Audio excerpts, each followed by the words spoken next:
नरते एक विष्णुदास जगी पाप पुण्यांगी नातळे त्यां तुझ्या नाताचा दाता दुःख मोहन अशा वया चिंता शरणालो तुझा ताकारी कृपावंता माई बापा अनेक काही नाही मागणी सुख संपत्ती राजे चाड धनी साकडे तुझा पडे जेणे तुझे भक्ती वे ना माई बापा जोडोने आकर पाय ठेवितो माता तुका विनवी पंढरीनाथा रंगी ओढवावी रंग कथा पूर्वी मनोरथा माय बापा विठ्ठला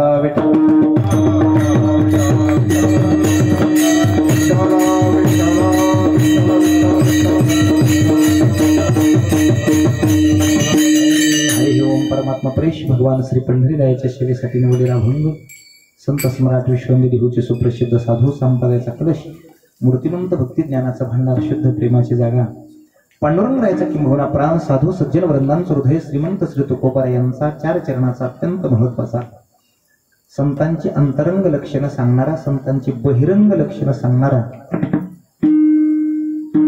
संतांची दिनचर्या सांगणारा या सर्व संतांचा विचार करणारा मानवी जीवनाच्या सार्थकतेसाठी इति कर्तव्यतेसाठी उद्धारासाठी संत जीवन आदर्श जीवन आहे श्रेष्ठ जीवन आहे दात्या स्वरूपाचं जीवन हे संत जीवन आहे आणि अशा या संत स्वरूपाचा अभंग तुकोबाराय आज चिंतन रूपी सेवेसाठी सांगत असताना असं सांगतात या जगात संत अत्यंत बलवान आहेत योद्धे आहेत रणप्रवीण आहेत झुंजार आहेत त्यांनी असं युद्ध केलेलं आहे की बस त्यांनी जे युद्ध करतात ते देवही करत नाही दानवही करत नाहीत आणि मानवही करत नाही असं युद्ध संत महात्मे करतात तुकोबाराय सांगतात म्हणून शूर आहेत ते झुंजार आहेत ते योद्धे आहेत तुकोबारायच्या गात्यात काही 10-5 माणसं कुणी मारलेली आपण ऐकलं नाही आणि ज्ञानोबारायच्या ज्ञानेश्वरीमध्ये कुणी काही मौलीने काहीतरी चरित्रात कुणाला मारले असंही ऐकलं नाही आणि तुकोबाराय तर इथं असं झुंजार असा शब्द वापरतात त्याचं कारण आहे आपल्याला अगदी कमी वेळ आहे 1 तासात सेवा समर्पण करू त्याचं चिंतन असं आहे की संत कोणाला मारत नाहीत पण एक नक्कीच आहे मारल्याशिवाय राहत नाहीत कोणाला मारतात वैराला मारतात शत्रूला मारतात मग शत्रू कोण आहे जीवनात आपल्या शरीरामध्ये काम क्रोध आणि लोभ हे शत्रू आहे मुख्य असे असंख्य शत्रू आहे पण हे मुख्य शत्रू आहे आणि या शत्रूला मारण्यासाठी अथंग या समाजाचे देवाचे यांना विकाराचे घाव सहन करतात आणि शरीरामध्ये या असलेल्या या तिन्ही शत्रूचा घात करतात म्हणून जगात झुंजार असतात विठाला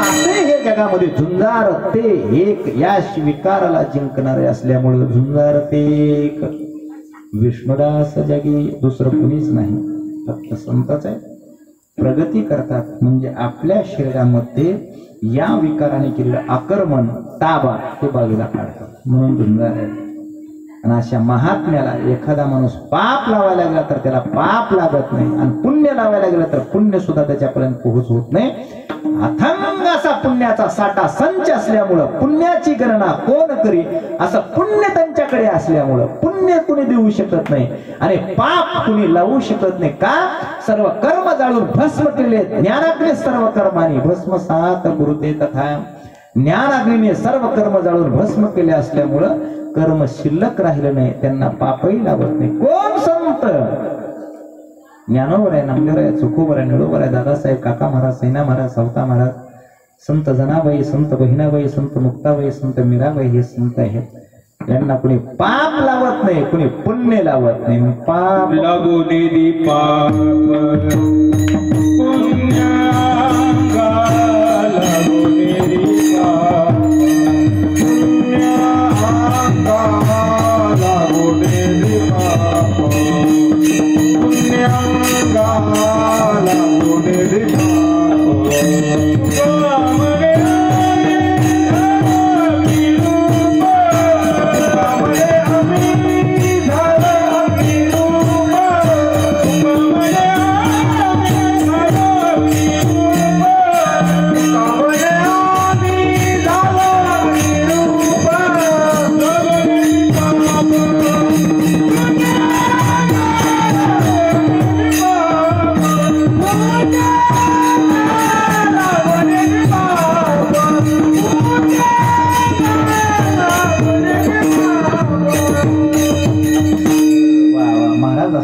सांगतात की आम्ही अग्नी रूप झालेलो आहोत, एवढी ताकद आहे, तेज आहे.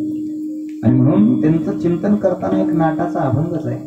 हरी तेसे हरीचे दास, नाही तया भय मोह चिंता आस, होऊन राहती उदास, बळकट कास भक्तीचे, धरून या पाय तेजेली जन, न लगे मान मृतिका धन. हे पूर्ण अभंग या अभंगाचं चिंतन करायला सोडतो. सूत्रच आहे या अभंगाचं, ही सूत्र आहे.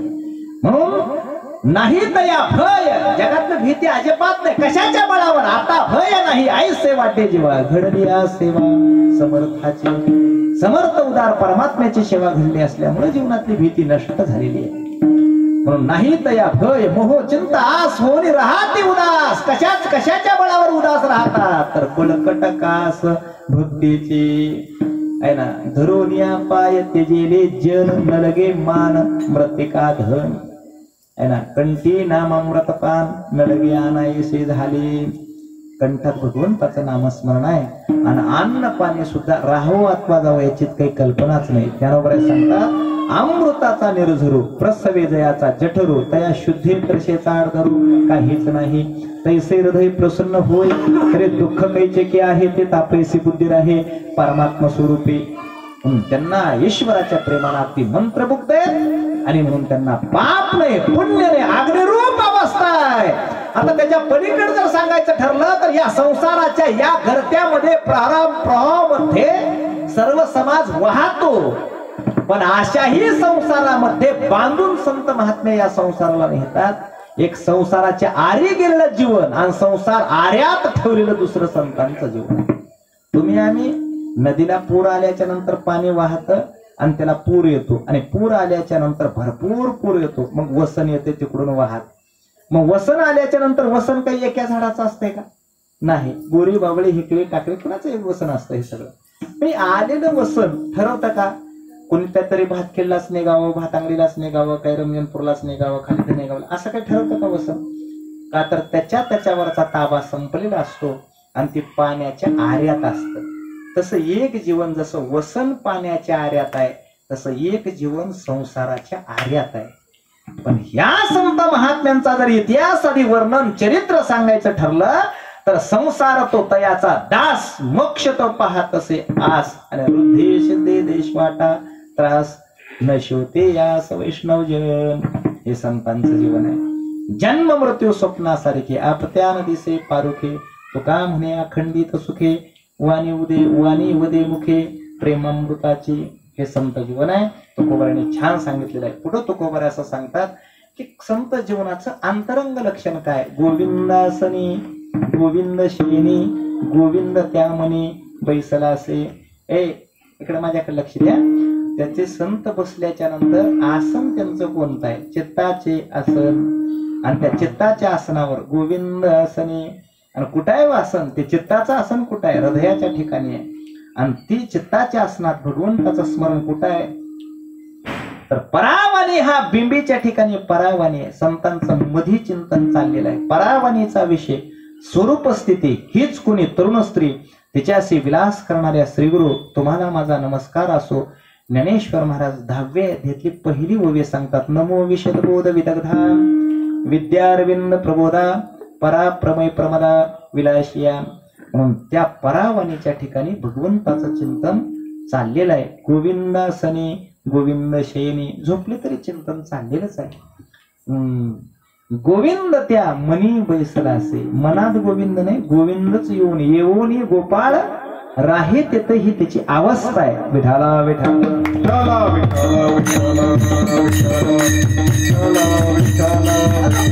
थोडं बहिरंग लक्षण, हे अंतरंग लक्षण, थोडं बहिरंग लक्षण असं सांगतात की त्यांच्या कपाळाला उभा गंध आहे. संतांच्या उर्ध्व कुंभभाळ कंठेषु हेमाळ, कपाळाला उभा गंध आहे. का असावा? तर गोपाळ कपाळाला उभा गंध म्हणजे भगवंताचं स्वरूप आहे. कपाळ व पुन्हा पुढे टेकवायचं नाही, टेकवायचं त्याच्याच पुढे ठेवायचं. वृद्धव कपाळाला उभा गंध आहे आणि भगवंताचं ते स्वरूप असल्यामुळं त्याच भगवंताचं स्मरण सारखं करतात. प्रयाण कालेच मनसा चलेन भक्त्या युक्तो योग बलेन चैव भ्रूर मध्ये प्राणमावेश समेघ सतम परम पुरुषे मुपैति दिव्यम. हृदयामध्ये देवाला साठवतात आणि सारखं त्यांचं ध्यान त्या ब्रह्मरंध्र कासोटीमध्ये आहे, सारखं स्मरण चाललेलं आहे. आणि कपाळाला उभा गंध वैष्णवाला लेवायचा. आता त्याचं खूप मोठं शास्त्र आहे, आपल्याला ते सांगणं पुढे नाही. ते उभा गंध कपाळाला वैष्णवाचा असावा. कशाचा? गोपीचंदनाचा असावा. म्हणून ती जर उभा गंध असेल तर त्या विकारापासून मुक्ती प्राप्त होते आणि शरीराला आणि शीतळता प्राप्त होते. का? भगवंताला आलेला ताप या गोपिकेच्या पायाखालच्या मातीने जर शांत होतो तर तोच भगवंताचा ताप घालवणारी गोपीच्या पायाखालची माती म्हणजे गोपीचंद आहे. आणि देव कुणाचा विचारलं तर गोपिकेचा देव आहे. म्हणून कहा गोपीनाथ पावेचे ना, त्या भगवंताचा, भगवंत कोणाचा आहे? का तर गोपिकेचा आहे. का तर प्रेम असल्यामुळे एक एक गोपिके प्रेम में बह गए कोटी कबीर. कबीर कबीर क्या के ज्या जमुना के तीर. ही बाबाला खूप सगळं माहित आहे. आणि म्हणून ते अत्यंत प्रेमाचा विषय भगवंताच्या संबंधाने. म्हणून कपाळाला गोपीचंदनाचा उभा गंध असू द्या. ऊर्ध्व पुंडभाळ कंठी शोभे माळ. गळ्यात तुळशीची माळ आहे, सोन्याची माळ नाही, तुळशीची माळ आहे.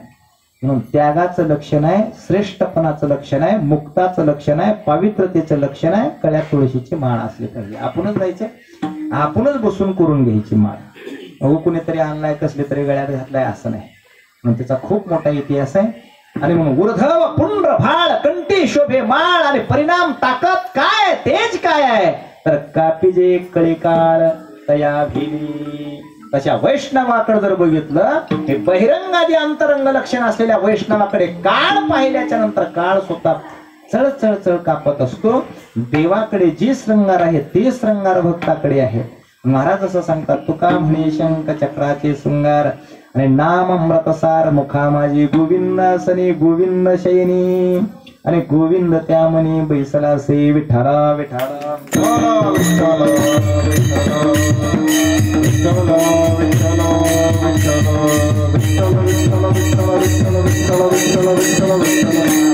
ज्याला गुडघ्याचा आजार नसेल त्यानं खुर्चीच्या खाली बसा. तिकडे खुर्चीतले गुडघ्याचा आजार नसेल त्यानं खुर्चीच्या खाली बसा. खाली बसा, खाली बसा. ज्याला गुडघ्याचा आजार नसेल त्यानं, पण जास्तच गुडघ्याचा त्रास आहे त्यांना बसू द्या. विठाला विठाला विठाला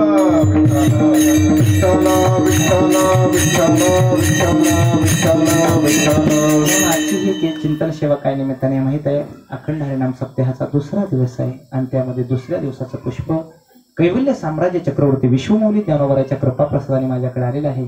आमचे हरिभक्ती परंपरेचे आदर्श स्वरूप बाबा आहेत. आणि आता बाबाच्या पुढं काय बोलावं, ही बाबा नसते तर खूप चांगलं झालं असतं, पण माय म्हणून आहेत पण बरं आहे. आमचे बाबा आहेत, आमचे फड महाराज आहेत, इकडून आमचे देवगुप्पा आहेत. सर्व संतांच्या साक्षीने उपस्थितीने सहकार्याने थोडी भूसेवा भगवंताच्या चरणरविंदी समर्पण करणार आहोत. तुकोबरा या अभंगात चिंतन खूप छान सांगतात, पण मला काही त्याच्यातलं खरंच काही येत नाही. बघू बाबानं सांगितलं म्हणून कसं मोडावं म्हणून मी आला होते. मला याच्यातलं खरं काही कळत नाही. पण प्राप्तस्थळी किंवा सर्व संतांच्या कृपेने, ज्ञानोबरा तुकोबराच्या कृपेने जी बुद्धी सुचेल ते एखादी 15-20 मिनिटं, अर्धा तास, 1 तास बोलण्याचा प्रयत्न आपण करणार आहोत. ही सर्व संतांची कृपा असते. संतांच्या कृपेशिवाय आपण बोलू शकत नाही. मग बोलणं वेगळं, बोलल संतांच्या कृपेशिवाय ही बोलल. पण संतांची ज्या दिवशी कृपा होत असते त्या दिवशी आत्मिक समाधान होत असतं. विठाला विठाला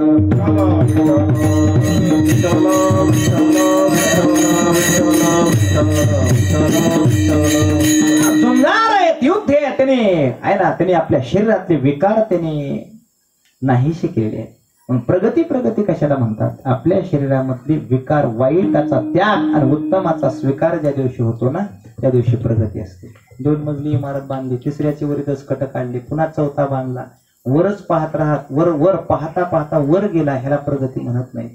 प्रगती आपल्या यालाच म्हणतात की साधू संतांनी जे सांगितलेलं आहे ईश्वराच्या प्राप्तीसाठी, आणि जे आड आलेले जे विकार आहेत, काम क्रोध लोभ विकार आहेत, त्या विकाराचा त्याग, भगवंतावर अतिशय प्रेम. विकाराचा त्याग सामान्य माणसानं करणं खूप अवघड आहे हो. आता ही कीर्तन, अलीकडची कीर्तन ऐकून कीर्तन सुद्धा समाजात काय सांगावी हे खूप अवघड झाले. आता अलीकडची कीर्तन ऐकून तुम्हाला पटावं, तुमचा उद्धार होऊ नये तर अधोगतीला जाऊ, पण तुम्हाला पटावं हे सांगण्यापेक्षा वस्तुस्थिती जी आहे, ज्ञानोबराच्या तुकोबराचा जो प्रसाद आहे तुमच्या पुढे मांडणं हे खरं कीर्तन आहे. विठाला विठ्ठल.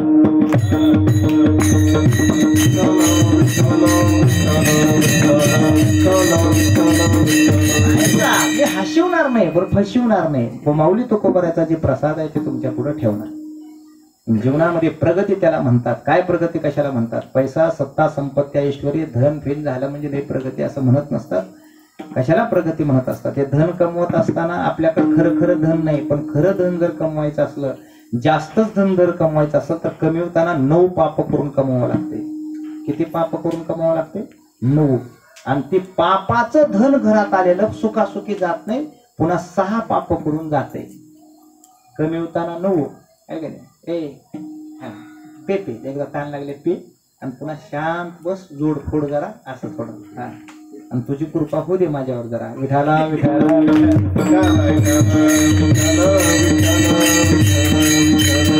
म्हणून कमावताना हे धन 9 पाप करून घरात आणावं लागते. खरं खरं जर धन कमवायचं असलं का किती पाप करावं लागते? 9. आणि ती पापाचं घरला आलेलं उग जात नाही, ते पापाचं पापानं घालावं लागते. किती पाप करावं लागते? पुन्हा 6. 9 6 15. म्हणून त्या धनाच्या पाठीमागं 15 अनर्थ सांगतात. आणि म्हणून स्थेयम हिंसा नृतम दंभ काम क्रोध स्मयो मदा भेदो वैरम विश्वास संस्पर्धा व्यसनानीचे. थोडं मोकळा करा. आणि म्हणून की 9 पाप आणि हे 6 पाप आहेत 15. म्हणून कमाई कशाला म्हणतात? धन हे प्रारब्धान आहे, पण कमाई कशाला म्हणतात? या शरीरामध्ये विकार आहे, याला घालवणं. ज्ञानोबा 12व्या अध्यायात सांगतात, उत्तमा ते धरिजे अधमतरी आहेरिजे, हे काय नेनिजे वसुधा जीवी. मौली सांगतात उत्तमाचा स्वीकार करणं म्हणजे या शरीरामधल्या विकाराची निवृत्ती आणि परमात्मा कृपेची आणि सत्याची जीवनामध्ये प्राप्ती म्हणजे प्रगती. विठाला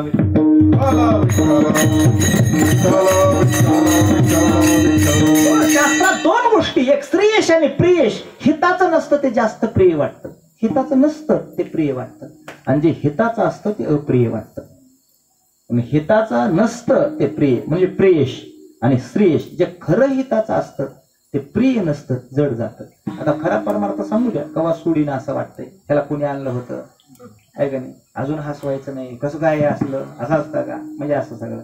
आणि हिताचं असतं ते जड असतं आहे ना, कष्टदायक असतं. पण ते जेव्हा प्राप्त होतं ना, मग त्या दिवशी त्याच्या जीवनाच्या आनंदाचा कलश असतो. विठाला विठाला.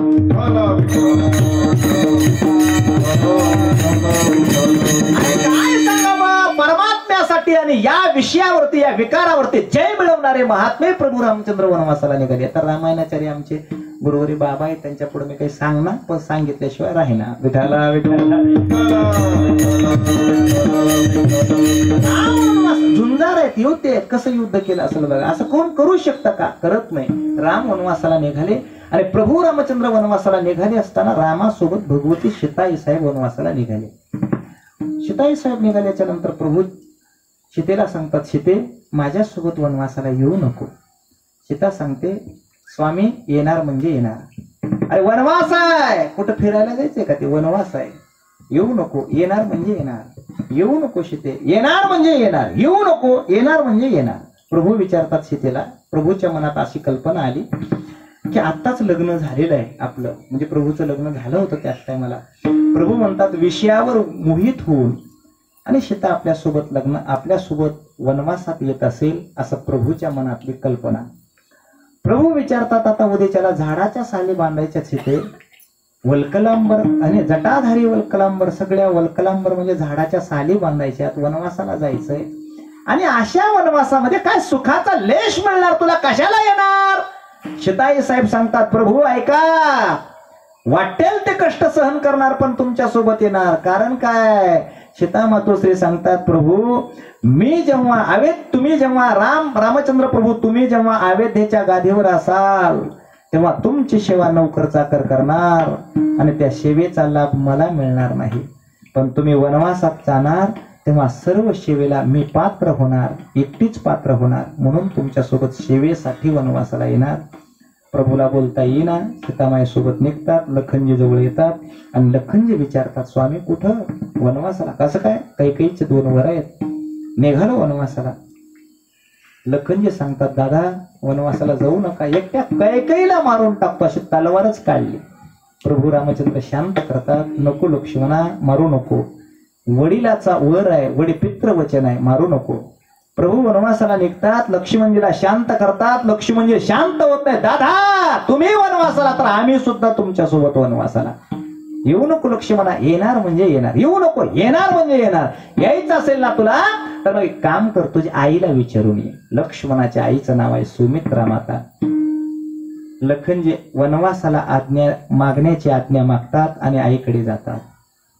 आईला सुमित्रेला भाव समाधी लागलेली आहे, उद्या माझ्या प्रभूचा राज्याभिषेक आहे, भाव समाधी लागलेली आहे.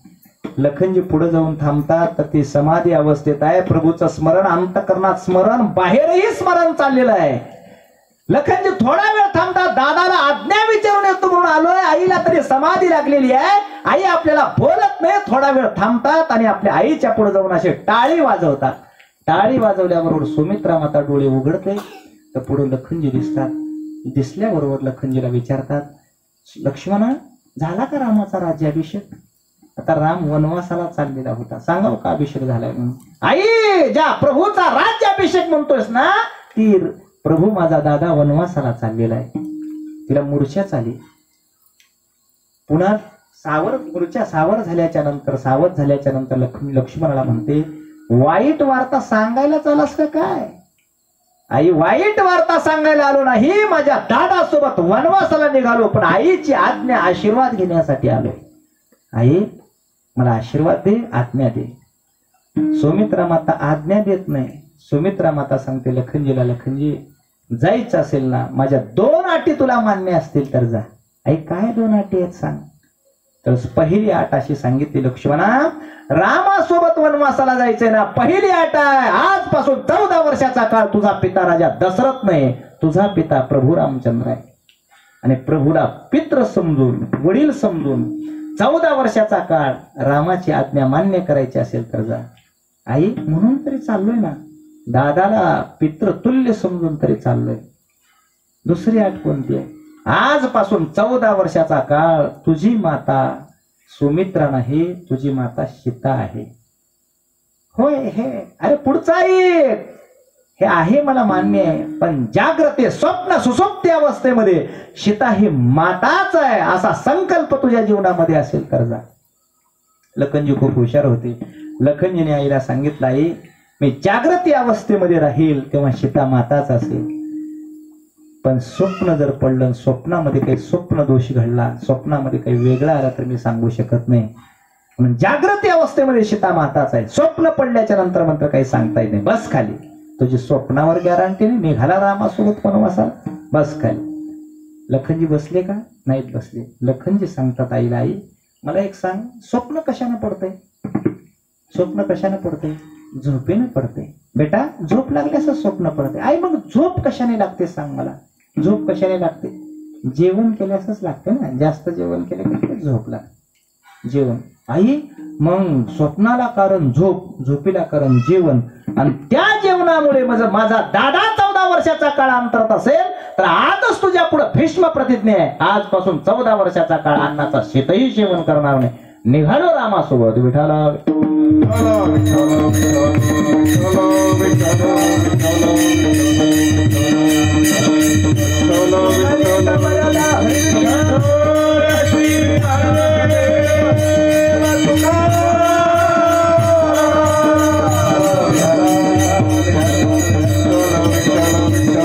निघालो दादा सोबत वनवासाला. निघाले महाराज लखनजी. 14 वर्षाचा काळ प्रभू रामचंद्राने अन्न फळमूळ खावं, काय देवही असेल हो. लक्ष्मणाने सर्व फळं तोडून द्यावेत, प्रभू रामचंद्राने फळं खावे. 14 वर्षाचा काळ.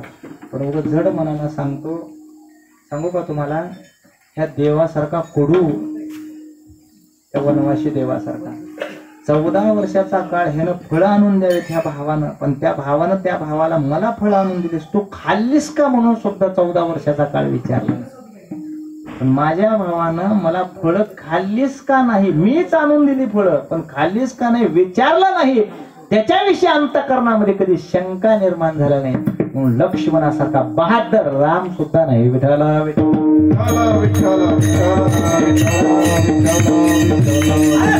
वर्षाचा काळ जेव्हा वनवासामध्ये प्रभू रामचंद्राची राघवाची सेवा, दादाची सेवा, भावाची सेवा, थोरल्या भावाची सेवा, सावत्र भावाची सेवा जेव्हा कायेने निष्ठेने वाचेने उपवाशी राहून जेव्हा लखनजी करतात, एके दिवशी असं झालेलं आहे की सीतामाईचं हरण राजा रावणाने केल्याच्या नंतर सर्व सीतामाई आकाशपंत मार्गाने रावण नेत होता.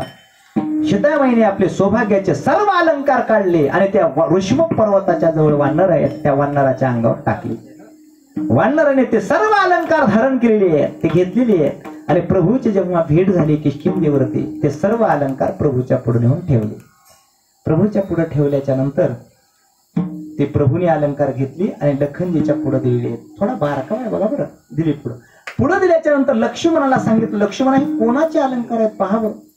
लक्ष्मणाने ते अलंकार सोडले आणि सोडल्याच्या नंतर अलंकार पाहत असताना पायातले अलंकार पाहिले तेव्हा लखनजी सांगतात, ही माझ्या वहिनीचे अलंकार आहेत, आई साहेबाचे अलंकार आहेत. पायातले अलंकार हे अलंकार माझ्या आई साहेबाचे आहेत. मग हे गळ्यातले कोणाचे आहेत, कानातले कोणाचे आहेत.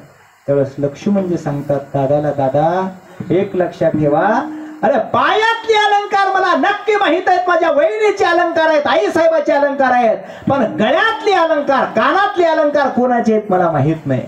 अरे काही वेळ आहेस का, एका वस्त्रामध्ये दोन स्त्रियाचे अलंकार कसे असणार, एका स्त्रीचे असणार ना, ते तुम्हाला माहित राहा दादा, पण मला एकच माहित आहे, पायातले अलंकार माझ्या वहिनीचे आहेत, गळ्यातले कानातले मला अलंकार माहित नाहीत.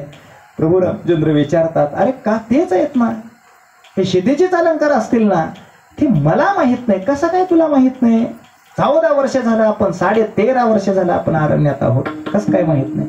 लखनजी सांगतात, दादा 13.5 वर्ष झालं मी दर दिवशी आई साहेबाचं सीताई साहेबाचं मी दर्शन घेतोय म्हणून पायातले पैजण माहित आहेत, पण अजून सीतामाईच्या मुखमंडलाकडे 13.5 वर्षाचा काळ गेला, अजून मी पाहिलं नाही. त्याच्यामुळे गळ्यातले कोणाचे आहेत, कानातले कोणाचे हे माहित नाही, पण दर्शनाच्या निमित्ताने पाय पाहण्याची वेळ आली, पायातले मात्र नक्कीच आहेत. विठाला विठाला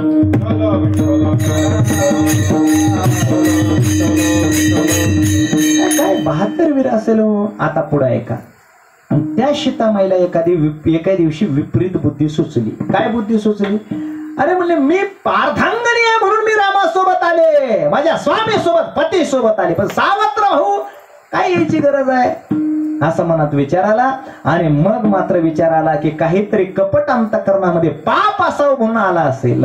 लक्ष्मणजी परीक्षा पाहावी. प्रभू रामचंद्र पंचवटीमध्ये स्नानाला जातात, लखनजी धनुष्याला बाण लावून त्या पंचवटीच्या समक्ष राखण करण्यासाठी शेताचं थांबतात आणि तेवढ्यामध्ये परीक्षा घेण्यासाठी प्रवृत्त असलेली जगदंबा आदिशक्ती सीतामाई प्रवृत्त होते आणि सोसाट्याचा वारा सुटतो. सीतामाईला झोप लागते. झोपेचं निमित्त आहे परीक्षेचा पेपर आहे.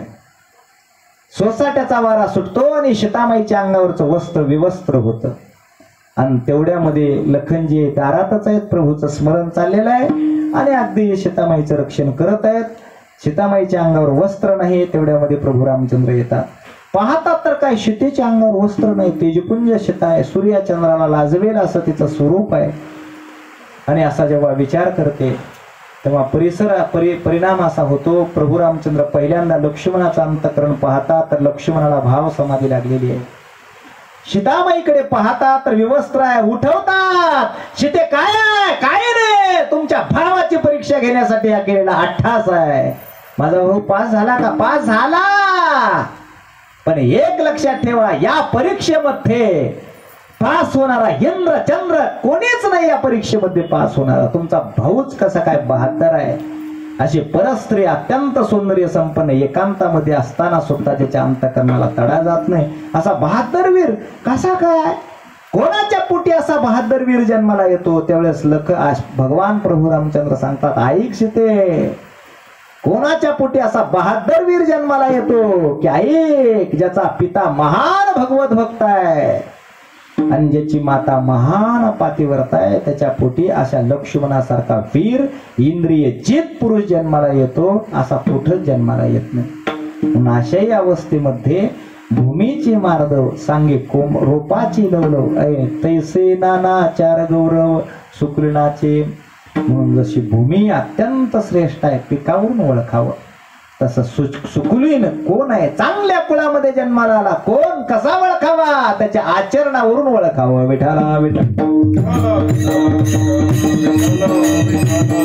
आणि म्हणून हे विकाराला जिंकून जे जन्माला येतात ना त्याला वैष्णव म्हणतात. विकार घेऊन जीवन पारमार्थ करतात त्याला नाही. म्हणून पंढरपूरला जाताना सुद्धा होय होय वार करे, पाहे पाहे रे पंढरी.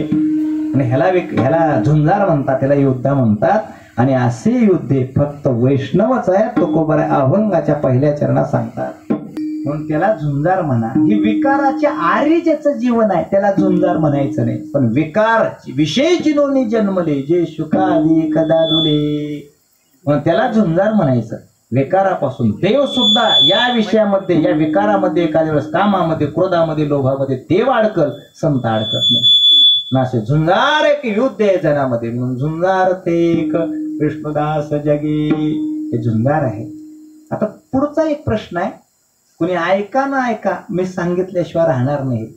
त्याला पाप पुण्य कसं लागत नसल? थोडंही वाईट कर्म केलं की पाप लागत असतं, चांगलं कर्म केलं की पुण्य लागतं. संताला पापही लागत नाही. अग्निरूप आहोत आम्ही, तुकोबराय म्हणतात. कोणत्या बळावर? विठाला विठाला.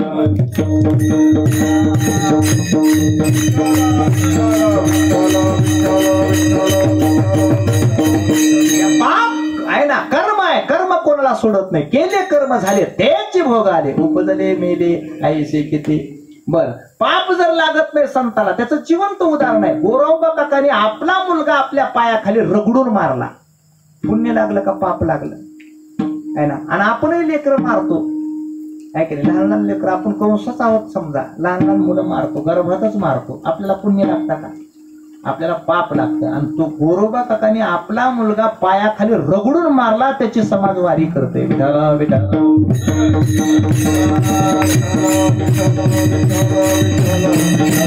या दोन गोष्टीचा जर विचार करायचा ठरला तर महात्म्याला कर्माचा पाप नाही. त्याचं दोन कारण आहेत. एक पहिलं कारण असं आहे की नाही, वरी तर आहे वाटतं की थोडं झाकलेलं आहे का, इकडे आहे का? अगदी म्हणेल तेव्हा जय विठ्ठल, नाही तर ज्ञान देतो तुकाराम आपलं करू सगळं, आहे का नाही? म्हणून दोन भजनं घेऊन ठेवू. विठोबार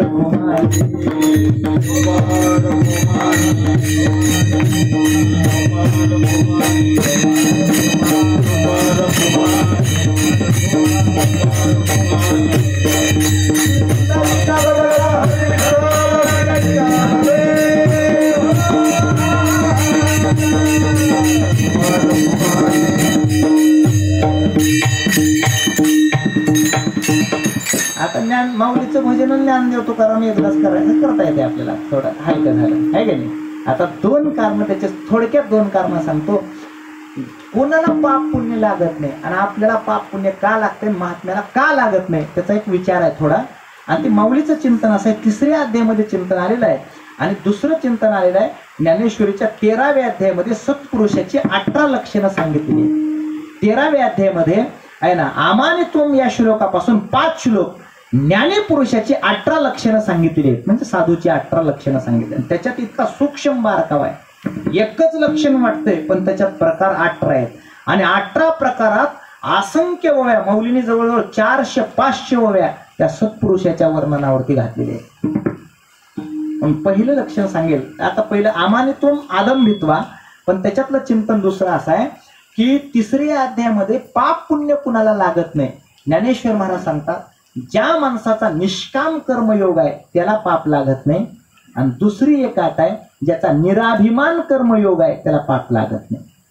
निष्काम आणि निराभिमान असं ज्याचं जीवन आहे त्याला पापही नाही आणि पुण्यही नाही. विठाला विठाला विठाला.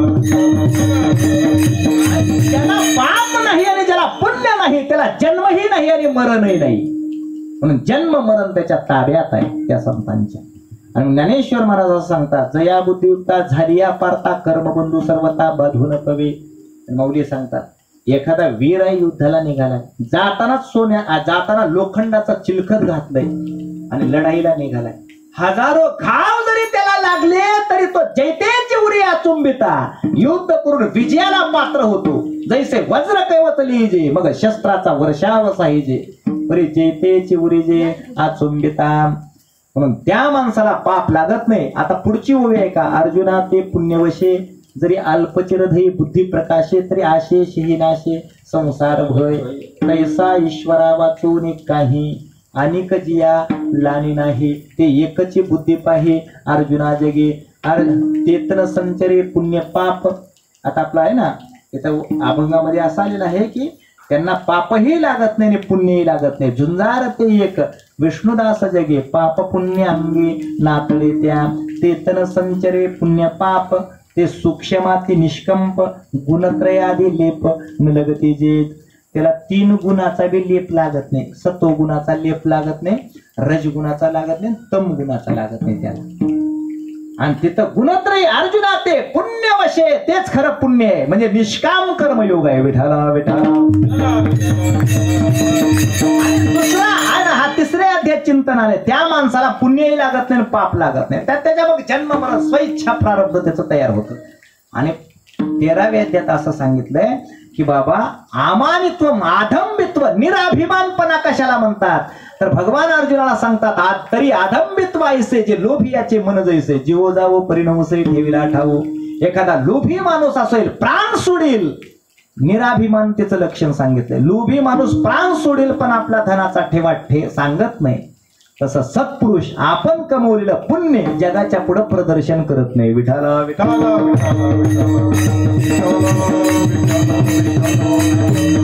दया परिकिरीटी पडिला हे प्राण संकटी परी सुकृत न प्रकटी अंगे बोली। प्राण संकट आलं तर आलं पण आपण केलेलं पुण्य जगाच्या पुढे सांगत नाही। ज्ञानेश्वर महाराज पुढची ओवी सांगतात खडाने आला पहाना पळवी जेवी अर्जुना का लपवी पण्यांगणा वडील पण पुढे सांगतात आढिवा तुडी आवडी मग आढ्यता हरवी नातरे कुळवधू रूपवी अवयवाते। कुलवान घराण्यामधली स्त्री कशाहून ओळखायची, आपल्या अवयवाचं प्रदर्शन जगाच्या पुढे करत नाही, तसा महात्मा पोहोचलेला महात्मा आहे ना मुक्त महात्मा आपण केलेलं पुण्य जगाच्या पुढे झाकून ठेवतो, प्रदर्शन करत नाही विठाला विठाला। पुढचा दृष्टांत सांगतात की ते छान आहे। एखादा खंदानी शेतकरी जेव्हा शेतामध्ये शेतीची मशागत करतो आणि जून जुलैला जेव्हा पेरणी करायला जातो तेव्हा आपण नेहलेलं उत्कृष्ट पद्धतीचं बियाणं शिपत नाही, मग काय करतो नेऊन नक्कीला लावून पेरतो का शिपतो नाही। ज्ञानेश्वर महाराज सांगतात नाना कृषोळू आपुले पांगुरवी पेरिले तैसे झाके निपजले दान पुण्य आहे ना। कृषोळू जसा शेतकरी आपलं बी नक्कीला लावतो बुजवून टाकतो का तर एका बीजा केला नाश मग भोगिले कणीस मग त्याला फळ मिळते। तसं संत महात्मा नाना कृषी उळू आपुले पांघरुवी पिरले तैसे झाके निपजले दान पुण्य हे संतांचं जीवन। आता त्याच्यात दुसऱ्या 2-4 ओव्या ज्ञानोबांनी वेगळ्या सांगितलेल्या आहेत। कोणत्या वेगळ्या सांगितलेल्या आहेत तर माऊली असं सांगतात बाबा ती महात्मा कसा असतो वरी वरी देहन पूजे देहाचं लय असं सगळं लय पेट राहावं अंगावर असं काय फवारा मारावं महात्मा होऊन हिंडावं असं नाही। वरी वरी देहन पूजे लोकातेन रंजी स्वधर्म वाग्ध्वजी बाधुनेने ज्ञानोबा सांगतात परोपकारो न बोले आपण केला परोपकार जगाला सांगत नाही, परोपकारो न बोले न मिरवी अभ्यासिले लय अभ्यास केला म्हणून जगाला सांगत येत नाही, न मिरवी अभ्यासिले न शके विकू जोडले स्फितीसाठी आहे ना। ज्ञानेश्वर महाराज सांगतात मग त्याचं जीवन कसं आहे अंगभोगाकडे पाहता कृपण आवडे, त्याच्या शरीराच्या व्यवस्थेसाठी कृपण माणसासारखं त्याचं जीवन आहे, शरीराला लई भोग देत बसत नाही। अंगभोगाकडे पाहता कृपण आवडे येरवी धर्माविषयी थोडे बहुन म्हणे। आणि म्हणून शरीराच्या प्रदर्शनासाठी शरीराच्या विकासासाठी विलासासाठी खर्च करत नाही, पण धर्माची वेळ येते तेव्हा मागे सरकत नाही विठाला विठाला। संतांचं अजून त्याच्यातलं लक्षण माऊलीने बारकाव्याचं लक्षण काय माऊली वयाच्या 12व्या वर्षी 12व्या शतकात आणि विश्वाला पुरेल असं चंद्र सूर्यपर्यंत ज्ञान सूर्याच्याही पलीकडचं ज्ञानोबाने ज्ञानेश्वरीत आणलंय विठाला।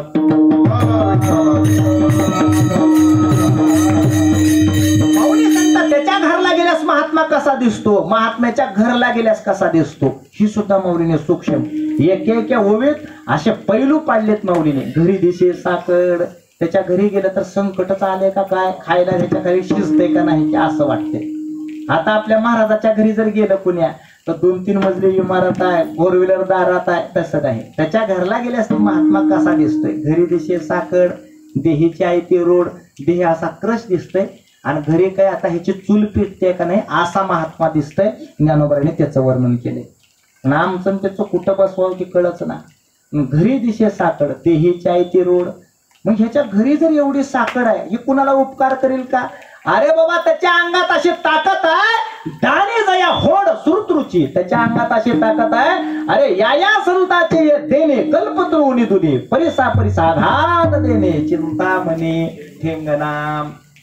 म्हणून दान करायची वेळ आली तर घरात काही नाही म्हणून दान करायचा विषय असा नाही. दान करायची जर तशी वेळ आली तर कल्पतरू सारखा दाता संत आहेत. विठाला विठाला विठाला. आता पुढचं अजून एक चिंतन ज्ञानोबाने सांगितलं. झाल्या 2-3 ओव्या त्याच्यावरच्या. मला असा विषय एखादा विषय सांगायचा की ते पूर्ण करायचा. आता पुढे आहे का ज्ञानोबा सांगतात महात्मा कसा किंबहुना स्वधर्मी थोरू. स्वधर्मात थोर आहे, अवसरी उदारू. उग कुठे बी उदारपण दाखवत नाही. चांगले जिथं उदारपणा करायचे तिथंच उदारपणा, कशालाही उदारपणा नाही. नाटक नृत्य तमाशा चाललाय तिथेही उदारपण असं नाही. स्वधर्मालाच उदारपणा करणार. मग तो का म्हणे सत्य कर्माभावेस आहे किंबहुना स्वधर्मी थोरू अवसरी उदारू. आता पुढे का जगाला येड दिसतंय पण येड नाही. आत्मचर्चे चतुरू. आत्मचर्चा करण्याची वेळ येते ना त्याच्यासारखा बहादर चतुर दुसरा वीर नाही. म्हणून आत्मचर्चे चतुरू. मग आत्मचर्चेमध्ये चतुर आहे म्हणून कुणाच्याही पुढे मांडीत बसतंय का? नाही. येरवी वेडा ह्याच्यावर माशा बसल्यात का काय असं त्याचं जीवन. म्हणून आत्मचर्चे किंबहुना स्वधर्मी थोरू अवसरी उदारू आत्मचर्चे चतुरू वेरवी वेडा. पण दिसतंय कसा महात्मा ही का बोलतो? ज्याला पाप लागत नाही ज्याला पुण्य लागत नाही त्याचा विषय हा. विठाला विठाला विठाला. आपला विषय नाही. आपल्याला आपलं तर पाप लागतंयच लागतंय पण लोकांचं सुद्धा पाप लागतंय आपल्याला. आपलं असं जीवन आहे. ते कसं लागतंय तो स्वतंत्र विषय आहे का. आता मग त्या महात्म्याकडे बघितल्या ह्याच्या ताकदच आहे का नाही की वाटतंय. ज्ञानोबा दृष्टांत सांगतात. 2 दृष्टांत सांगतात. त्याच्यातला पहिला दृष्टांत केळीच्या झाडाचं माळवत कुणी घातलंय का? का बरं घालत नाही? त्याच्यात ताकदच नसते. जसं केळीच्या झाडात ताकद नसते तसं महात्मा ताकदच नाही काय की वाटतंय असा दिसतंय.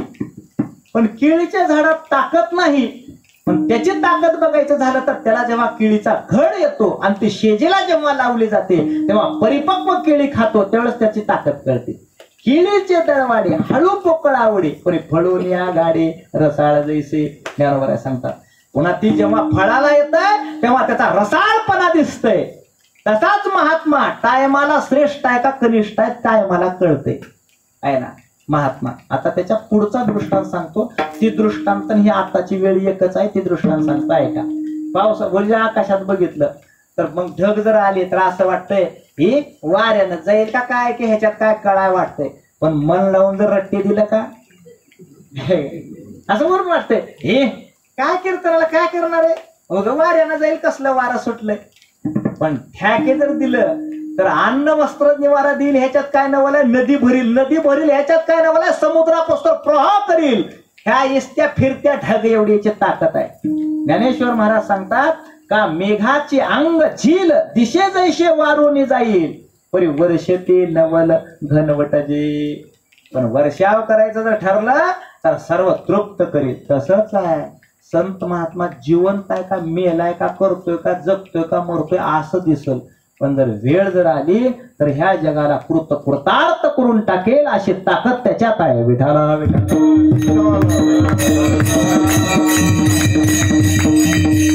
दृष्टांत. आणि म्हणून ह्याला आधंबित्व असं म्हणलंय. म्हणून आधंबित्व ह्याला म्हणा आणि निष्काम कर्मयोग त्याला म्हणा. निष्काम आणि निष्कामतेचा अंगात कवच आणि निराभिमानतेच्या अंगात शक्ती. म्हणून अंगावर जाणं शक्ती नाही ती विकृती आहे ना. आणि म्हणून तीच आहे ना पळत जाणं म्हणा अभिमानाचं जीवन. म्हणून जीवनामध्ये त्यांना पाप आणि पुण्य का लागलं नाही त्याचं कारण जीवन जगत असताना संसारात जीवन जगा परमार्थात जीवन जगा ते निष्काम जीवन असावं. आणि निष्काम जीवन देवालाही जड आहे. तुका म्हणे आम्ही देवाहुनी बळी झालो हे निराळे ठेवून आशा. निष्काम जीवन देवापेक्षा बलवान आणि निराभिमान जीवन सर्वात श्रेष्ठ. आणि हे 2 गोष्टी हे 2 सूत्र त्याच्याकडे आहेत. त्याला कुणी पाप बी लावलं तर लागत नाही.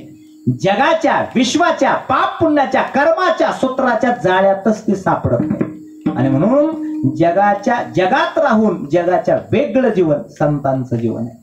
आणि म्हणून महाराज असं सांगतात, झुंजार ते एक विष्टी एकच दुसरे नाही, ते एक विष्णुदास जगे पाप पुण्यागे नाकडे त्याला पापही लागत नाही पुण्य, पण त्यांच्या जीवनामध्ये काय क्रिया चालते तो बरं अभंगाच्या दुसऱ्या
त्यांचं जीवन इतकं श्रेष्ठ आहे.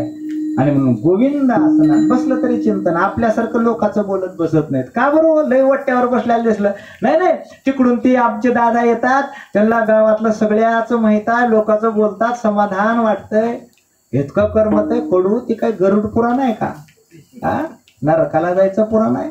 मग हे असलं संत असं नाही, बसले तरी देवाचं चिंतन, सारखं देवाचं चिंतन. गोविंद आसने गोविंद शयनी, गोविंद आसनात सारखं चाललंय. म्हणून सारखं उभं बसलं तर निवांत बसू नका. असं चिंतन संत महात्मे करतात. हरे राम राम राम हरे हरे, हरे कृष्ण कृष्ण कृष्ण हरे हरे, असं चिंतन करतात.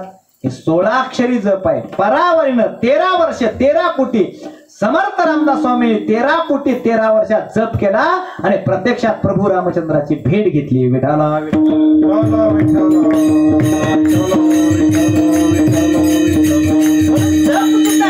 जप सुद्धा फलद्रूप होत नाही. कधी अंतःकरणाच्या त्या अवस्थेत जप नाही केली असती, जपही फलद्रूप होत नाही. परमार्थ सर्वजण करतात, पण परमार्थाला फळ येत नाहीत का? अंतःकरणाची ती अवस्था नसताना फलद्रूप होत नाही. शेतीची मशागत न करता जस बियाणं जर पेरलं तर त्याला फळ येत नाही, तसं शरीर स्वच्छ झाल्याशिवाय ही परमार्थाची फळं त्याला लागत नाहीत. संसाराची लागतात, परमार्थाची लागत नाहीत.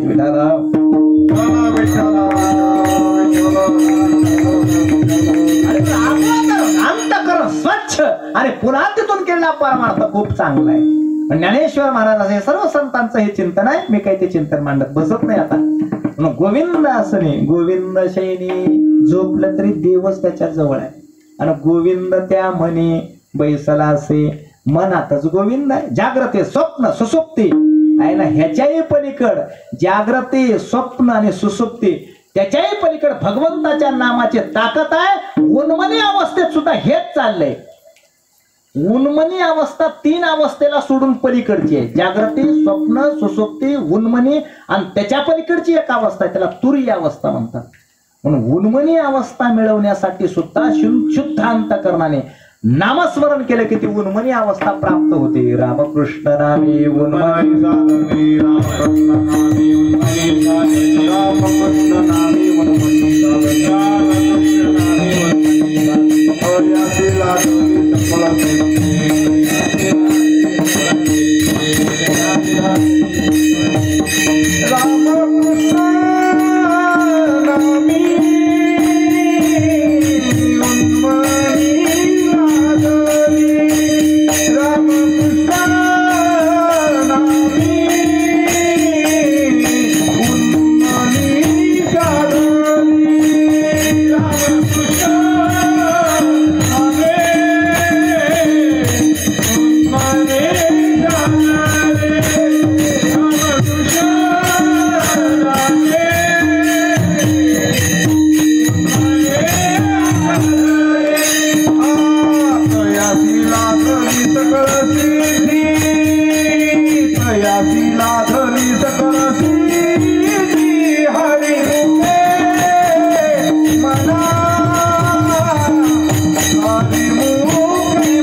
आणि उन्मनी जागृतीत काही माणसं जप करते, त्याच्या जपावर ध्यान नाही. उन्मनी अवस्था ह्याचा अभ्यास खूप वेगळा आहे बरं. हे एवढ्या कीर्तनापुरता नाही, हे खूप अवघड आहे. म्हणून जागृती अवस्था नीट राहणं, जागृतीत नीट राहायचं. पुन्हा जागृती स्वप्न अवस्थेत देवाचं स्वप्न, जागृती स्वप्नी पांडुरंग, स्वप्न सुद्धा देवाचं. पुन्हा जागृती स्वप्न, पुन्हा सुसुप्ती, आणि त्या सुसुप्तीत देवाचं चिंतन. आणि ती उन्मनी अवस्था कशी असेल ती, आणि ती उन्मनी अवस्था माणसाला प्राप्त होते. ज्या एखादं सूत्र सोडवण्यासाठी ज्ञानोबाराने 100 वव्या वापरल्या, त्या हरिपाठात एका उत्तर अर्थात आणले माऊलीने. पुन्हा हरिपाठासारखा ग्रंथ मोठा नाही आहे ना, म्हणून हजारो ग्रंथाची सरी हरिपाठाच्या अभंगाला प्राप्त होत नाही. विठाला विठाला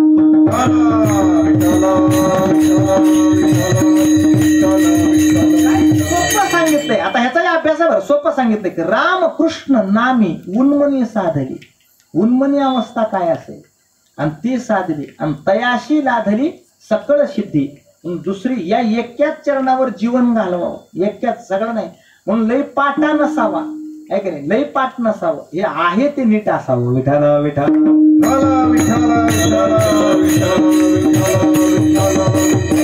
त्याच्यात एक गोष्ट आहे. बोल कीर्तन कशाला म्हणतात, कीर्तन कशाला म्हणतात, आपल्या बोलण्याला प्रमाण असावं, त्याचं नाव कीर्तन. आपलं बोलणं प्रमाण इकडं चाललंय आणि कीर्तन इकडं चाललंय, त्याला नाही. बोलण्याला प्रमाण असावं किंवा आपलं बोलणं प्रमाणात असावं. बोलण्याला प्रमाण असावं नाही तर प्रमाणात असावं, ह्यालाही कीर्तन म्हणत नाही. खरं कीर्तन कशाला म्हणतात, बोलणं आणि वागणं ज्याच्या एका दुरीत येतं त्याचं नाव कीर्तन आहे. नाही तर बोलणं पूर्वेला चाललंय आणि वागणं पश्चिमेला. कीर्तनाची वेळी रडे पडे लोळे, प्रेमे विन डोळे गळतात. तुका म्हणे आईसे मायेचे मैंद, तयापाशी गोविंद नाही नाही, तुकोबऱ्या सांगतात. उन्मनी अवस्था प्राप्त होते ज्ञानानं, नामानं. आणि ते नाम कसं आहे, अंतकरण स्वच्छ ठेवून केलेलं नामस्मरण. आणि अंतकरण स्वच्छ तरी कशाला म्हणतात, हे विकाराच्या मुक्तीपासून जे अंतकरण तयार होतं त्याला स्वच्छ अंतकरण म्हणतात. विकाराच्या मुक्तीनं केलेलं नाम उन्मनी अवस्थेला पात्र होतं, आणि त्या उन्मनी अवस्थेच्या नामाचे फलश्रुती काय, सर्व सिद्धी त्याच्या दारात आहे. अष्टमहासिद्धी ओळंगती उग कुणालाही प्राप्त होत नाही. पण नामानं काय होत नाही असं नाही, काय होत नाही ते विचारा. काय होत आहे, अरे काय होत नाही हे सांगा. विठाला विठाला नाम घेत असताना आता भरपूर सत्य चाललेत, भरपूर नाम चाललंय, सत्य चाललेत, पण ती नामस्मरण त्या रीतीनं घडणार. आणि पत्तीनं पाळता डॉक्टर सकाळपासून बी म्हणत बसला काय खाऊ, डॉक्टर साहेब मला वाचवा, डॉक्टर साहेब वाचवा. त्याच्या अगोदर डॉक्टर साहेब त्याला सांगतात, अरे मी वाचवण्यापेक्षा माझ्यापेक्षा तुला तूच वाचवावं हे तुझ्या हातात आहे, तू आधी पथ्य पाळ. 400 शुगर झालं, डॉक्टरने सांगितलं साखर खाऊ नका. घरला आणि पत्नीला म्हणला आता साखर खायची नाही बरं, आजपासून गुलाबजामुन बासुंदी जिलेबी करून देत जा, आहे ना. आता ही साखर आहे का साखरेचा बाप आहे. ज्ञानोबऱ्या सांगतात, पत्य द्वेषा पोषो जोरो, दीप द्वेषा अंधकारो, विवेक द्वेषा अहंकारो पोषोनी तैसा. पत्त्याचा द्वेष केला की रोग शरीरात बळावतो, दिव्याचा द्वेष केला की अंधकाराचं दुःख भोगावं लागतं, आणि ज्ञानाचा द्वेष केला की अहंकार अभिमानाचं दुःख भोगावं लागतं.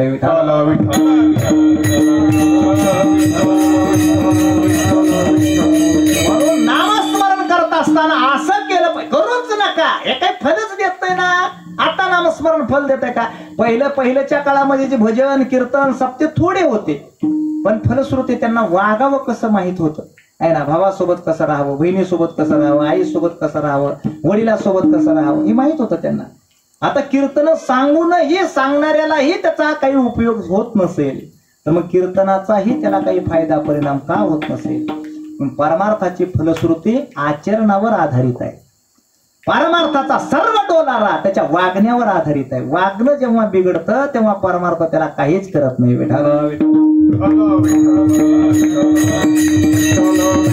ज्ञानोबराची गोवी किती गोड आहे बाबा. घरी माता पितरा, ज्ञानोबराय सांगतात, घरी माता पितरा धड बोली नाही संसारा, एर विश्वभरी आदरा मूर्ती जैसा. घरी माय बापाला धड नाही, आहे का नाही. आईला धड नाही, बापाला कधी बोलला नाही, माईला कधी समाधान नाही, भावाला कधी धड नाही, पत्नीला कधी गोड बोलला नाही, आणि पुन्हा समाजात गेलं की असं वाकून राम राम करणं, गोड बोलणं, त्याचं चांगलं आहे का? ती ज्ञानोबा सांगतात त्याला मूर्ख म्हणतात. घरी माता पित्रा धड बोली नाही संसारा, येर विश्वभरी आदरा मूर्ख जैसा, त्याला मूर्ख असं म्हटलंय. मला महत्वाचा सिद्धांत असा सांगायचा आहे, परमार्थ करत असताना परमार्थ करणं वेगळं, परमार्थात राहणं वेगळं, परमार्थात समाधानी मानणं वेगळं आणि समाधान होणं वेगळं आहे. समाधान परमार्थात मानायचं असेल तर महत्वाचा मुद्दा असा आहे की त्या परमार्थाचं संगोपन, परमार्थाचं पथ्य, परमार्थाचं नियोजन त्या पद्धतीनं घडलं पाहिजे.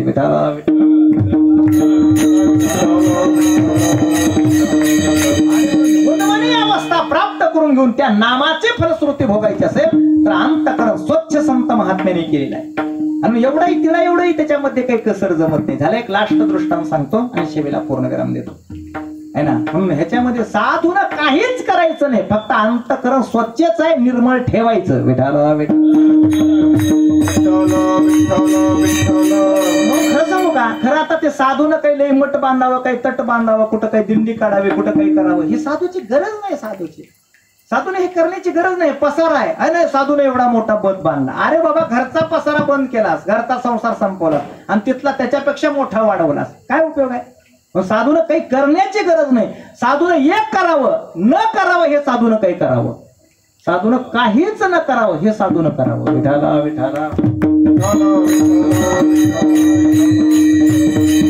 आणि कसं आहे, ज्याला अंतःकरणातून तृप्ती प्राप्त होत नाही तो बाहेरून काहीतरी तळमळ करून समाधान करण्याचा प्रयत्न करतो.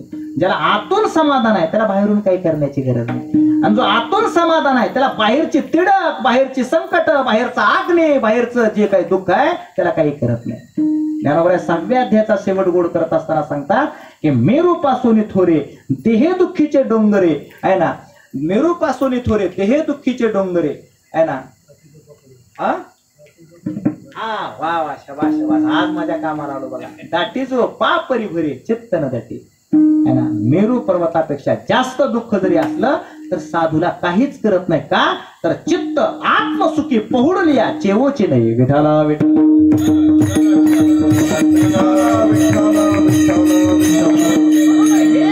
आहे ना, ज्याला मधून भनभनी आहे, ज्याला मधून आग आहे, तो बाहेरून समाधान करतो. कपड्यानं तरी समाधान, स्टारचेच कपडे असले पाहिजे, भट्टीवरलंच असलं पाहिजे, कीर्तनाला जात असताना थोडा फवाराच अंगावर मारला पाहिजे. अंतरी संसार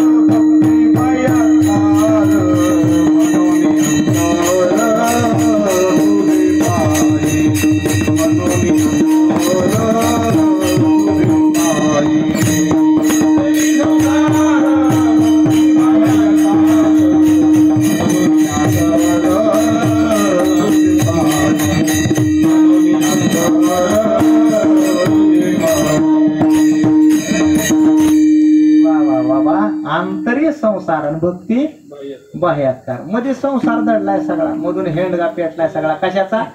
त्या आशेचा. आणि मधून हेंडगा पेटला आणि त्याच्या ज्वाळा कुठे गेल्यात? वरी गगनाला गेल्या. आता एवढी मोठे 10,000 कडब्याच्या बनबीला आग लागली आणि ती गोडी आकाशात ते सगळं ज्वाळा पेटलेले आहेत. एक एक म्हणजे आहे ना, 100 फूट कोणी माणूस जाऊ दे ना. आणि त्याच्यात आमच्यासारखा गेला, एवढं पाणी घेऊन गेला एवढ्या देवाच्या तांब्यात आणि म्हणला ओम संधीच्या परीनं ओम केशवाय नमा, ओम माधवाय नमा आहे ना. कसं होईल? अरे ही आग आहे, आशेची आग, देवाच्या बापाला विजलणे आणि तिथे हे न विजवाय निघालाय. आहे बापाच्या काळात झोपडीला 5 मिळत नव्हतं. आता 2 मजली इमारत झाल्या, बसाव का? तिसऱ्याची एवढी खोटाडं काढून सोडतंय. त्याला विचारा हे कशासाठी आहे. नाही म्हणला, जर काही बरोबर झालं तर त्याच्यावर झाकावं. अरे त्याच्यावर झाकतोस का तुझ्यावर झाकतोस? हे असं आहे. हे पेटलेला अग्नी आहे मध्ये. आणि म्हणून महाराज सांगतात, म्हणून ऐकी अर्जुना, जैसा विस्फुरण लागे इंधना, मग ते पुढे झाली या त्रिभुवना पुरुषके तैसे विषयाचे ध्यान, जरी विपाये वाहे मन. अरे तसं जर विषयाचं ध्यान झालं तर त्या माणसाची तृप्तता करणार. अजून एक सांगतो, जीवनामध्ये साधूत आणि माणसात बदल आहे. कसा बदल आहे? सामान्य माणूस आहे ना म्हातारा होतो, सामान्य माणूस म्हातारा होतो. बालपण घालतो, तारुण्यपण घालतो, म्हातारपण घेतो. घेत नसतो, ते आपोआप देत असतो. पण तारुण्य घाल, बालपणा तारुण्यपणा घालतो, म्हातारपणा तयार होतो.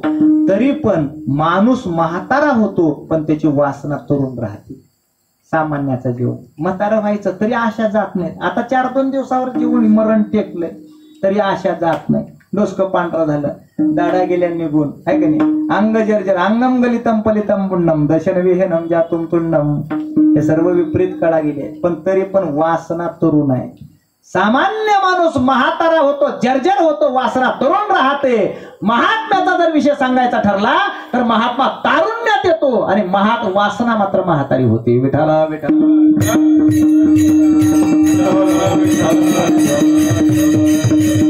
राष्ट्रदृष्टांत आहे. साधून काहीच न करावं, फक्त देवाच्या पायाजवळ, संतांच्या पायाजवळ पडून राहावं. लागून दिमळ ममतेला, ममतेला लागून दिमळ, ममतेला लागून दिमळ. न करी संग राहे निशाळ,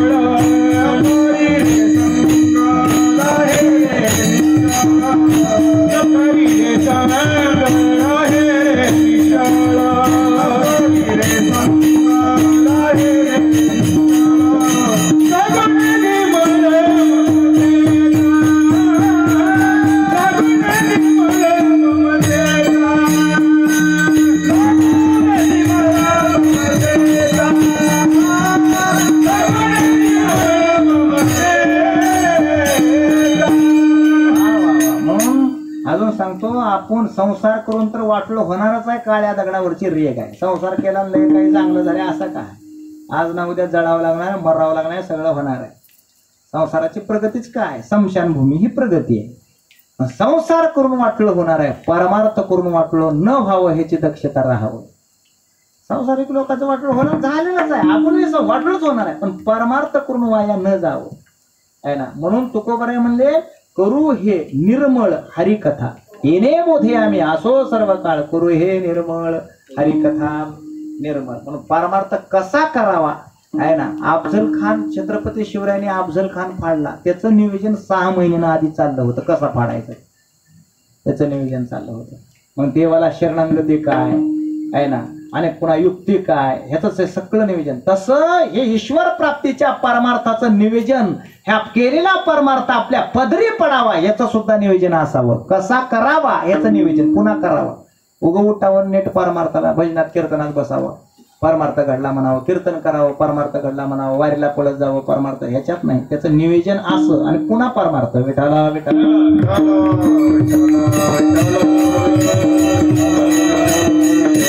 संन्याशी साधू, एक संन्याशी साधू बघा बरं कसं होतंय. परमार्थ करून सुद्धा जर वर्म चुकलं की चुकली या वर्म फेरा पडे. म्हणून लागो नेदी मळ ममतेचा, या नाम अद्वैत खरे ब्रह्मज्ञान अनुभवा वाचून बडबडते. लास्ट सांगतो महाराज एवढा दृष्टांत सांगतोय का. मे बी पावसाकडे बघत, बाबाकडे बघत, महाराजाकडे बघत कीर्तन करला बघत बघत ऐका झालं लास्ट दृष्टांत.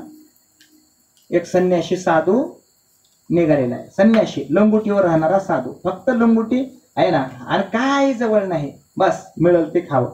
पण असा संन्याशी जात असताना एका शिष्यानं त्याला 2 तोळ्याचं लॅकेट घातलं. कीर्तनातला आहे बरं, घाबरू नका. भाव 70,000 झालाय आणि कुठला असेल असं म्हणणं. 2 तोळ्याचं लॅकेट दिलं. आता संन्याशी माणूस लंगुटीवर राहणारा, मूल नाही, बाळ नाही, लेकरू नाही, कशाला ती घ्यायची आहे का नाही. पण ती लॅकेट मनात विचारायला, एवढा भाव आहे, सोनं आहे गडे, कशाला टाकावं. मग 30 लॅकेट घेतलं, मनात विचार केला प्रभास तीर्थावर जावं आणि भल्या मोठ्या संतांना अन्नदान, आणि काय ना अन्नदान करावं, भला मोठा भंडारा करावं, वस्त्रदान करावं साधूला. म्हणून ती लॅकेट घेतलं. कुठं ठेवावं आता ती, कुठं ठेवावं.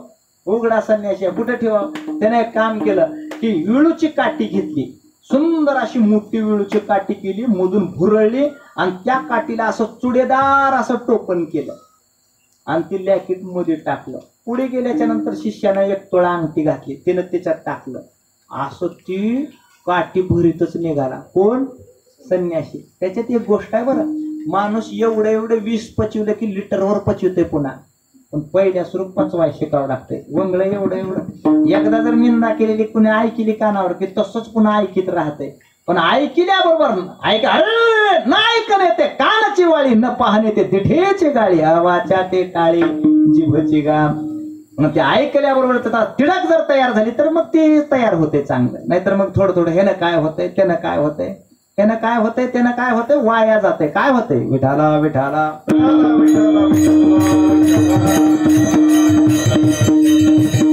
काय सांगावं शिष्याचं काही न घेणारा दुपारच्या भाकरीची व्यवस्था मनात न आणणारा महात्मा तसली काठी असली विळूची काठी बुडापासून शेंड्यापासून सोन्यानं भरून घेतलं. काय करावं हे ना काही नाही म्हणला. आता प्रभास तीर्थावर जाऊन भल्या मोठ्या ब्राह्मणाला साधूला ऋषी मुनींना जेवण घालावं म्हणून ती काठी भरून घेतलं आणि चाललं. जाताना एका घरी मुक्काम पडला. ज्याच्या घरी मुक्काम पडला त्याला लिकरू नव्हतं मुलबाळ नव्हतं. मुक्काम पडला ती चांगला सेवा करणारा माणूस. त्याने हातपाय साधूचे दाबले. साधूला झोप लागली आणि साधूच्या पुढे काठी होती. असं काठी वाटलं पण साधूच्या त्या काठीच्या तोंडाकडे लक्ष गेलं. असं चुडेदार त्याला टोपण बनवलेलं दिसलं आणि साधूला झोप लागली. पत्नीपाशी आला म्हणला साधूपाशी काठी आहे म्हणला पण काठी वेगळीच दिसाली आण बरं तेवढी. साधूला कळू देऊन बरं तेवढी काठी आण. तेवढी काठी त्या बिचारीने माऊलीनं आणली आणि त्याचं टोपण असं काढलं आणि असं उलटलं तर बाबा 2 किलो सोनं निघालं त्याचं. म्हणला काय सांगावं साधू तर घरला आलाच आला बरं संत दर्शनी हा लाभ पद्मनाभ लोडला.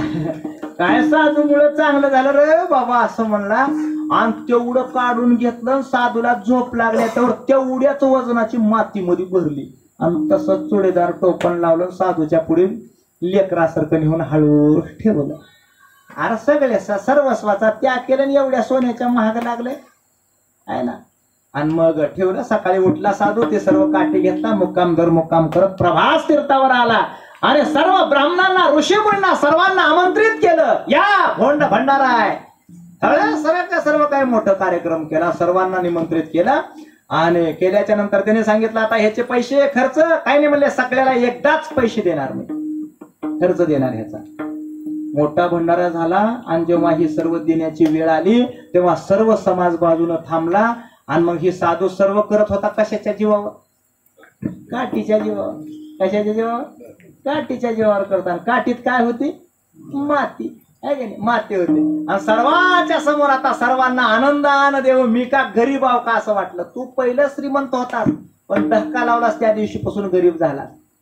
मी का गरीब आहो का असं वाटलं. त्याचं टोपण काढलं ती उलटीला काय पडली माती पडली. माती पडल्याबरोबर आता आहे ना भरकटलेलं जीवन. आता काय करावं अपमान आहे जाणतेने दैवची जियावे जव अपकीर्ती अंगानं पवे. आता काय करावं आवडा मोठा अपमान सहन करून जगायचं कशाला. लगेच्या लगे प्राण त्याग केला साधून. लगेच्या लगे प्राण त्याग केला. आता प्राण त्याग केला पण करायचं काय की आपल्या काठीत सोनं काढून घेऊन माती कुणं भरली असेल अंतर्ज्ञानानं ओळखलं. त्यांनी पुत्रिकानं ही केलेलं काम त्याच्या पोटी जन्माला गेले. ही ज्याला मुलबाळ नव्हतं का नाही ज्यानं सोनं काढून घेतलं होतं त्याच्या पोटी जन्माला गेलं. आणि त्याच्या पोटी जन्माला गेल्याबरोबर ती पत्नीला म्हणाले बघ साधू आला तर 2 किलो सोनं मिळालं पण 20 वर्ष झालं संतती नव्हती. ही सुद्धा संतती मिळाली. किती आनंद झाला आहे का नाही. वाईटाकडलं वाईट वागला त्याच्यावर ध्यान नसते. वाईटातून चांगलं काय मिळालं त्याच्यावर लक्ष झालं.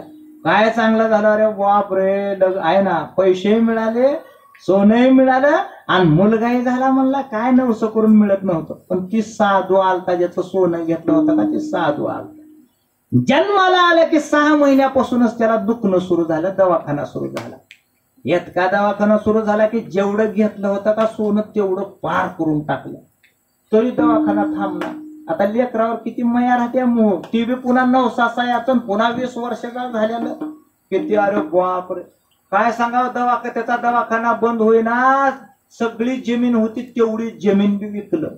मराठीतली म्हणा लोकांची दसुडी घेतल्यास आपली पासुडी घेऊन जाते वगैरे राहत नाही आहे ना. साधूचं घेतलेलंही गेलं काय गेलं अजून घरची जमीनही गेली आणि लेकरू तर जशाला तसंच अजून तसंच. डाव गोयला आलत माय. लेकरू म्हणजे साधू होता. घरात सुद्धा लेकरं जन्माला आपल्याला बी लेकरं जन्माला येतात का त्या आपल्या कर्माचा डाव उगवायला येतात कवा कवा. पत्नी सुद्धा कवा कवा बुरीच्या कोपाटीवनी घरला आणून सोडतोय देव. त्याच्यासाठी कुणाच्यानंच थंड व्हायचं नाही तेव्हा ही आणून सोडतो येऊशी घरला. काय का नाही, घर सोडून बाहेर बी जायला येत नाही, घरात बी राहायला येत, कुणाला सांगायला बी येत नाही. आणि बोंबा डाव उगवाय देव आणून सोडतय. तसं ही लेकरू म्हणजे ह्याच्या कर्माचा डाव उगवाय आणून सोडलं होतं. आणि 5-7 वर्ष झालं, जमीन बी गेली, कमिवल्याला बी गेलं, सगळंच गेलं. अरे बाळा तुझ्यासाठी काय करू नको म्हणला. आता माझ्यासाठी एकच इच्छा आहे, मी काही वाचत नाही म्हणलं. तू लेकरू मी काही वाचत नाही, एकच इच्छा आहे शेवटची. काय इच्छा आहे बाबा? एवढीच इच्छा आहे म्हणला की त्या प्रभास तीर्थावर भल्या मोठ्या साधूला जेवण देऊन मोठा भंडारा करावा वाटला लय, असं म्हणला. कशानं करावर?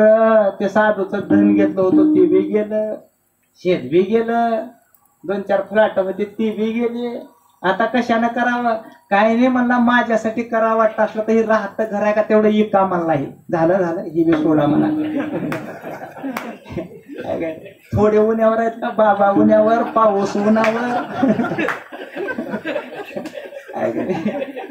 एवढ्यातून कसा जगत असं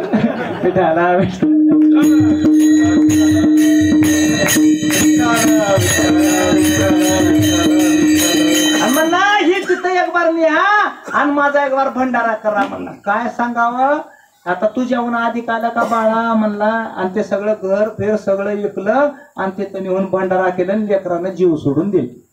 लेकरू कोण होतं? साधू. आणि साधूला ही एवढा एक जन्म घेऊन मरावं का बरं लागलं?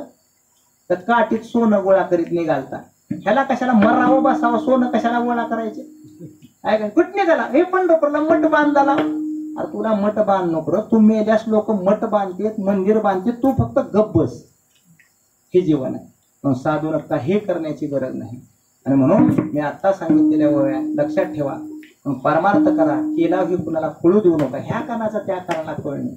महाराज जरी झालं तर त्या महाराजाच्या फोटोवरही नसावं, पाम्पलेटवर नसावं. कशाला फोटो? काय का ते बी फोटो काय सगळ्या अंगाच्या उभ्या फोटो आहेत का? मुंडकेस तेवढी, त्याला विचारा धंड कुठे गेलेत म्हणून. असलं करी जाऊ, पंगत देत जा, पण कुणाला सांगत जाऊ नका मी पंगत दिला असं केला. पण ते आता काही सत्य नाही हो. काय मी पाम्पलेट वाचलो, मला बरं वाटलं. अन्नदाता काही नाव ठेवू नाही. सत्याने ही अन्नदाता सकाळपासूनच त्याच्या पदरात काय पडल? 4 धाम बोंबलत हिंडला, 4 धाम यात्रा केला, लगेच मामद असं म्हणतोय. अरे मामद हे अपभ्रंश झालाय त्या शब्दाचा. मामद या शब्दाचा अर्थ मावद. तू कुणाला बोलून सांगू नको, है ना. चोरून पोळी दिल तर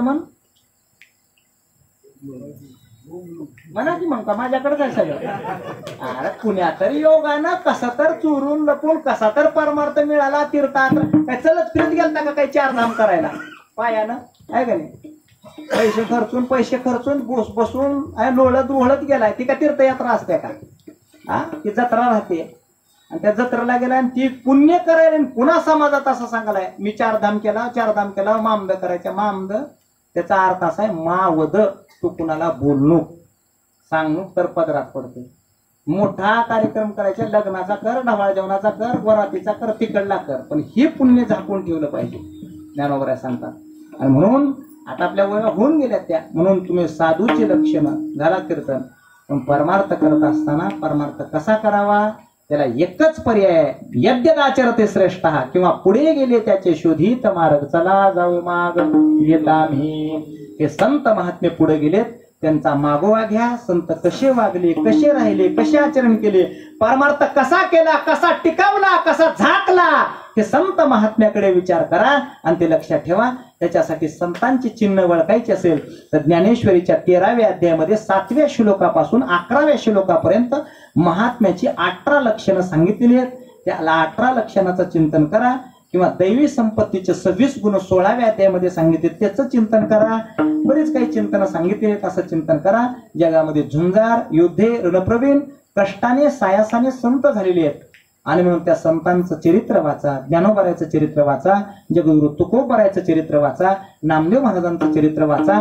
चरित्र वाचल्याच्या नंतर तुमच्या डोळ्याला धारा लागतील. असलं त्यांचं चरित्र आहे का नाही? म्हणून चरित्र आहे. आता अजून एक महत्वाचा, एक शेवटचा सिद्धांत सांगतो. ही खूप महत्वाची गोष्ट आहे बरं. हे आपण काही त्याच्या बसत नाही, पण ऐका. माऊली तुकोबराचं चरित्र वाचून डोळ्याला धारा लागणं ही सामान्य गोष्ट कुणाला लागत. एखाद्या कसायाच्या सुद्धा डोळ्याला धारा लागतील यांचं चरित्र आचरण ऐकल्याच्या नंतर. पण त्यांचं चरित्र ऐकून डोळ्याला धारा लागणं हा परमार्थ नाही. आयुष्याच्या शेवटपर्यंत आपण काय कर्म केला, आपल्या कर्माकडे आपण पाहिल्याच्या नंतर आपल्याच कर्माकडे पाहून आपल्या डोळ्यात पाणी यावं, त्याला खरा परमार्थ म्हणतात. लोकाकडे बघून आहे की नाही, त्याची इमारत बघावून आपल्या डोळ्याला पाणी यावं आहे की नाही, त्याचं शेत बघावून आपल्याला आनंद वाटावा. काय मिळणार आहे तुला? काहीच मिळत नाही. म्हणून आपण जे कर्म केला त्या कर्माकडे पाहिल्याच्या नंतर भावासोबत कसं वागलो, बहिणीसोबत कसं वागलो, आई वडिलांची सेवा कशी केली, हे सर्व कर्म पाहिल्याच्या नंतर आपल्या अंतःकरणाची म्हणजे सूक्ष्म देहाची शुद्धी होते. आणि त्या शुद्धीचं नामस्मरण घडावं. झालेली सेवा ज्ञानोबा नामदेवराय, चोखोबरा, निळोबरा, दादासाहेब, काका महाराज, सैना महाराज, सावता महाराज सर्व संतांच्या चरणरविंदी समर्पण करतो आणि इथंच थांबतो. मला काही एवढं कीर्तन आपलं काही कळत नाही, खरंच कळत नाही बरं, इमानदारीने कळत नाही. माऊली तुकोबराची प्राप्तस्थळी जी कृपा होईल ते चिंतन आहे, काही कळत नाही. मग त्यांच्याच कृपेने जर असेल तर किंबहुना तुमचे केले धर्म कीर्तन सिद्धी नेले येत माझे जे उरले पायिक पण, म्हणजे असेल ते माझा पायिकपणा आहे. म्हणून असे महाराज येऊन कीर्तनाला उभारत नसते दुसऱ्याच्या महाराजाच्या कीर्तनाला. आमचे बाबा उभारले आहेत, आमचे फड महाराज आहेत, आमचे तेवढे जोगोपार आहेत. सर्वांच्या कृपेने चिंतनाची जी सेवा असेल ती तुमची सर्वांची सेवा आहे. बोलता बोलता लहान तोंडी मोठा घास गेला असेल तर उदार अंतकरणे क्षमा करा. संतांच्या कृपेने करविली तैशी केली कटकट वाकडी की नेट देव जाणे पायाच्या प्रसादे काही बोललो मज क्षमा करणे संते नोह्यांग होत युक्ते नोह्या उपदेश तुमचे बुडबुडलो शेष तुमचे कृपेचे पोसणे जन्मोजन्मे तुका म्हणे ज्ञानेश्वर